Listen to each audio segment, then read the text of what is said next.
Hello friends, आजिर video रे आपण मानक स्वागत। आजिर वीडियो रे आपण देखिबे सीएचएससी बोर्ड 2021-22 रो मैथ सिलेबस एग्जाम पैटर्न और मार्किंग स्कीम उपरे।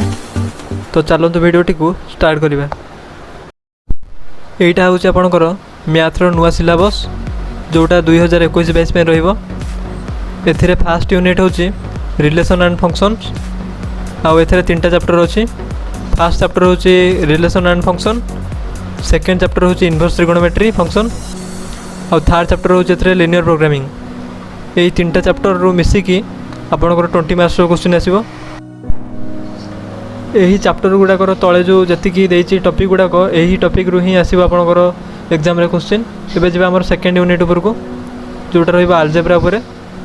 एथरे दुईटा चैप्टर रहइबो। गोटे रहिबा मैट्रिक्स आउ सेकेंड चैप्टर रहिबा आपनकर डिटरमिनेंट्स। आउ गोटे चैप्टर थिला एथरे प्रोबेबिलिटी जोटा कि उठाई दिया जायछि। आउ आपनकर एतिकी टॉपिक रु ही क्वेश्चन आसीबो। एथरे मैट्रिक्स रो एतिकी टॉपिक रु क्वेश्चन आसीबो। सेमिति डिटरमिनेंट्स रो एतिकी टॉपिक रु ही क्वेश्चन आसीबो। आउ दुईटा जाक चैप्टर रु मिसै कि 20 मार्क्स रो क्वेश्चन आसीबो। माने सेकेंड यूनिट जो अछि अलजेब्रा एथुर आपनकर 20 मार्क्स रो ही क्वेश्चन आसीबो। एबे जिबा हमर थर्ड यूनिट ऊपर को। थर्ड यूनिट रहिबो डिफरेंशियल कैलकुलस। एथिरे आपनकर फर्स्ट चैप्टर होची कंटिन्यूटी एंड डिफरेंशिबिलिटी। आउ सेकेंड चैप्टर होची आपनकर एप्लीकेशन ऑफ डेरिवेटिव्स। एई दुईटा चैप्टर रो मिसी कि आपनकर 20 मार्क्स रो क्वेश्चन आसीबो। सेमिति कंटिन्यूटी आउ डिफरेंशिबिलिटी रो आपनकर एतिकी टॉपिक रो ही क्वेश्चन आसीबो एग्जाम रे। आउ सेकेंड चैप्टर जो अछि एप्लीकेशन ऑफ डेरिवेटिव्स एथरू आपनकर एतिकी टॉपिक रू ही क्वेश्चन आसीबो। एबे जिबा हमर यूनिट 4 ऊपर को। यूनिट 4 रहइबो आपनकर इंटीग्रल कैलकुलस। एथिरे फर्स्ट चैप्टर रहइबो इंटीग्रल्स। इंटीग्रल्स रो आपनकर एतिकी टॉपिक रू क्वेश्चन आसीबो।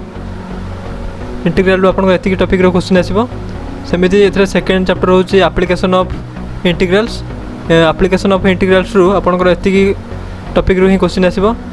आउ थर्ड चैप्टर एथिरे होची डिफरेंशियल इक्वेशन। एथिरे एतिकी चैप्टर आपनकर क्वेश्चन आसीबो। आउ ए तीनटा चैप्टर रो मिसै कि आपनकर टोटल 20 मार्क्स रो क्वेश्चन आसीबो। एबे जिबा हमर यूनिट 5 ऊपर को। यूनिट 5 रे रहउची वेक्टर एंड 3 डायमेंशनल ज्योमेट्री। एथिरे फर्स्ट चैप्टर होची वेक्टर। वेक्टर रो आपनकर एतिकी टॉपिक रो क्वेश्चन आसीबो। सेमिति 3 डायमेंशनल ज्योमेट्री रो आपनकर एतिकी टॉपिक रो क्वेश्चन आसीबो।